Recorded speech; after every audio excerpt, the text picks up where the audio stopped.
On est parti de quelque chose de concret, de quelque chose qui existe, qu'on voyait, qui manque, et des besoins des habitants pour finalement arriver à quelque chose qui est caché. Le workshop a pour but de faire venir des étudiants d'univers différents sur un territoire pour qu'ils portent un regard nouveau dessus et apporter ainsi des propositions nouvelles sur l'avenir du territoire.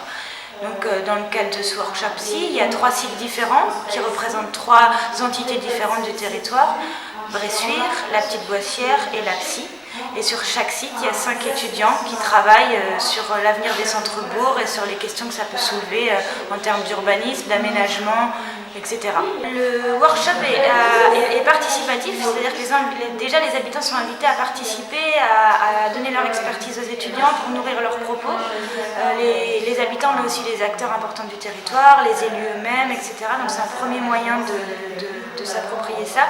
Et puis bien sûr, il va y avoir une restitution publique et des documents qui vont être fournis aux élus et qui ont pour but non pas d'être des documents opérationnels, mais d'être des pistes de réflexion qui pourront nourrir leurs décisions à venir. On a une approche pluridisciplinaire. Nous venons de différents milieux, différentes formations, différentes villes. Ça va de Angers à Bruxelles, à Paris. Nous avons une approche très différente parce que nous sommes paysagistes, architectes, urbanistes. Nous sommes des étudiants et des jeunes professionnels. Nous allons surtout à la rencontre des habitants. Donc il y a une approche très sensible. Et au final, on se retrouve autour d'une table et on discute sur les informations récoltées pour essayer par la suite de monter un projet.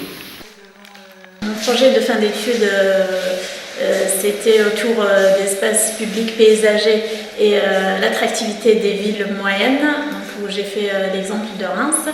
Et quand j'ai entendu ce workshop qui est autour de la question patrimoniale, identitaire, paysagère des petites villes, donc je me suis dit, tiens, voilà un exemple concret, un terrain d'études que je peux exploiter pour justement compléter cette recherche que j'ai effectuée cette année de fin d'études.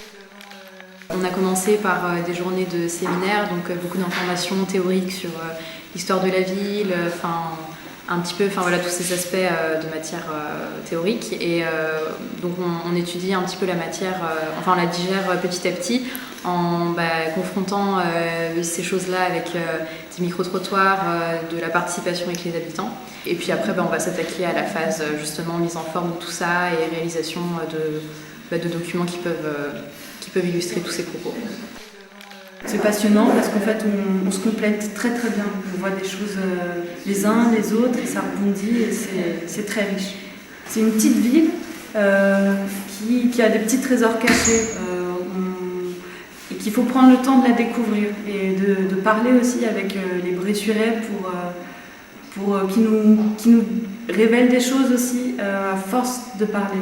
Mais c'est un territoire que je trouve très intéressant parce qu'il y a tout le bocage qui est aux alentours et qui est très représentatif des paysages de la région.